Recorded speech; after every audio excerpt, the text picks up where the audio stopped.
डंडे मार मार के उसके हाथ तोड़ दिए, वो अपनी जान जान आफरी के सुपुर्द कर दी। कहां है आप? कातिल हैं ये लोग।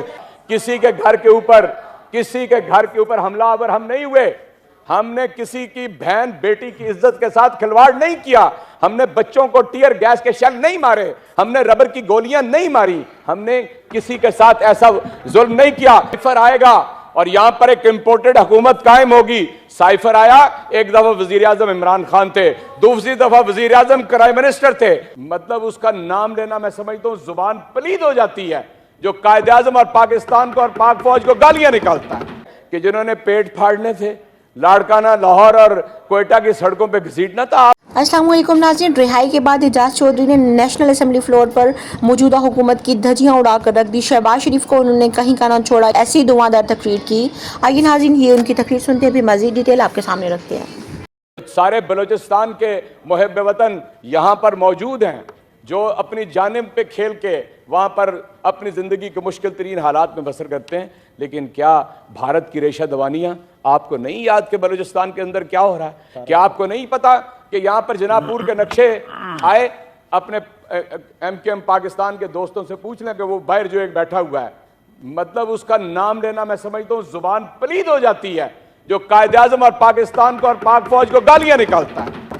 इसलिए मैं ये समझता हूं, अगर आपको किसी ने मुतवज्जो किया है तो आप उसे खैर की बात समझें।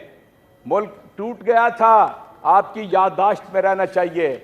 और जो कुछ हुआ था, आपसे कह रहा हूं, जो 90,000 लोग जो थे भारत की कैद में चले गए थे, और हम कहते रहे थे कि जी हम लेकर आए, हमने क्रेडिट हासिल किया, और मैं क्रेडिट देता हूं। इसलिए ये ना कहें कि इमरान खान ने कोई ऐसी बात कह दी है कि जो आपको समझ नहीं आ रही, उसने आपको मुतवज्जो किया है।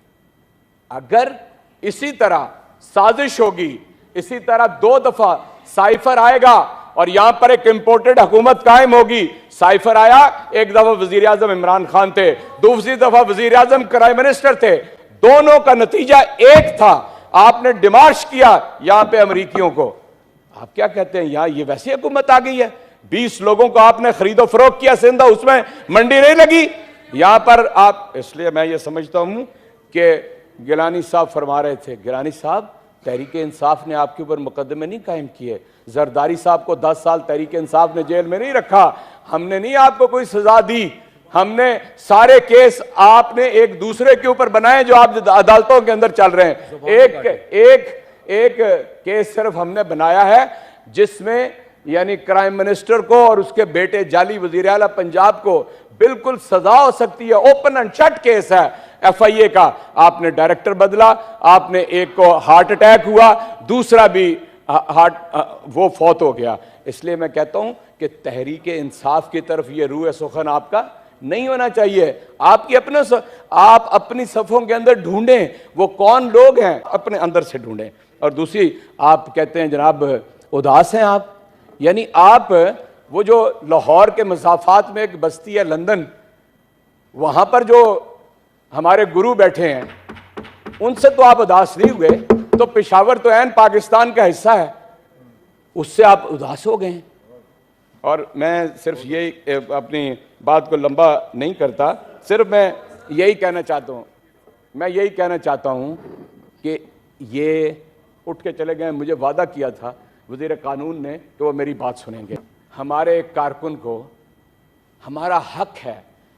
बिलावल साहब ने 2 मार्च किए, नून लीग ने 2 मार्च किए PDM के साथ मिलकर, फजलुर रहमान साहब 2 मरतबा 13 दिन का धरना, 4 दिन का धरना दिया।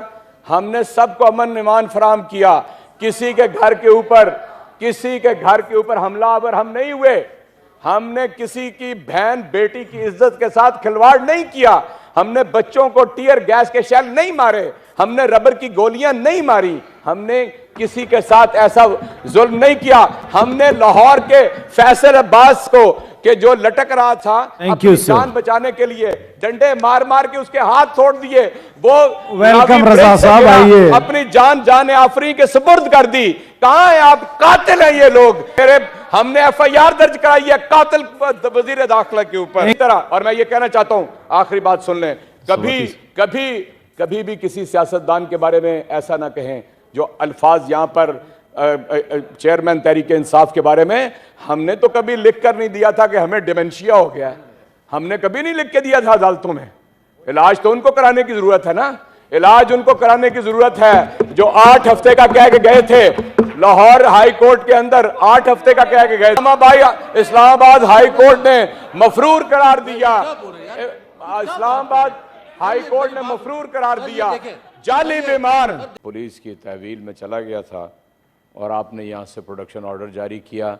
उससे पहले मैं लाहौर हाई कोर्ट को अप्रोच कर चुका था और उन्होंने भी लाहौर पुलिस की जो गुंडागर्दी थी उसके खिलाफ अहकाम जारी किए। दरवाज़ा तोड़ा और बेटियां और बहनें और बहुएँ सब की अगर समझा जाए तो साझी होती हैं। जो ज़ुबान पुलिस ने इस्तेमाल की वो मैं सेनेट के फ्लोर के ऊपर अदा नहीं कर सकता, लेकिन मुझे इस बात का गिला नहीं है।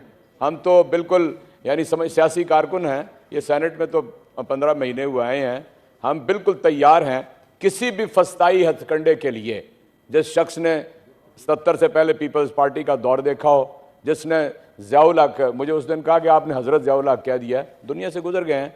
ज़ियाउल हक के मिलिट्री कोर्ट से, समरी कोर्ट से 1 साल की सज़ा भुगती हो और 6.5 महीने जेल में रहा हो, जिसने बाद में शहबाज शरीफ की जुल्म की, वो जब वाजपेयी आया था उसमें भी 3.5 महीने शाहपुर सदर में गुजारे हों, उसके लिए ये बहुत ही मामूली बात है। लेकिन आपका शुक्रगुजार हूँ कि आपने प्रोडक्शन ऑर्डर जारी किया। मैं असल में बड़ा दुखी हूँ जिस बात के ऊपर आज गुफ्तगू हो रही है। तारीख ने ये उसी वक्त बता दिया था कि अक्सरियत किसी और की थी और अकलियत किसी और की थी, और हमने कहा उधर तुम इधर हम, और मुल्क 2 लख्त हो गया। और मैंने तो किसी का नाम नहीं लिया।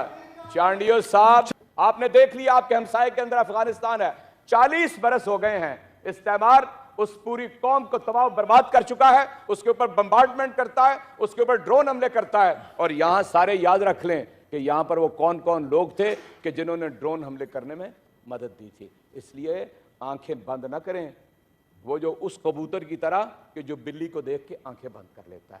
अगर किसी विजनरी ने यह कह दिया है कि आपके हालात ठीक नहीं हैं, सारे बलूचिस्तान के मुहिब वतन यहाँ पर मौजूद हैं जो अपनी जानिब पे खेल के वहाँ पर अपनी ज़िंदगी के मुश्किल तरीन हालात में बसर करते हैं। लेकिन क्या भारत की रेशा दवानियाँ आपको नहीं याद कि बलूचिस्तान के अंदर क्या हो रहा है? क्या आपको नहीं पता कि यहाँ पर जनापुर के नक्शे आए?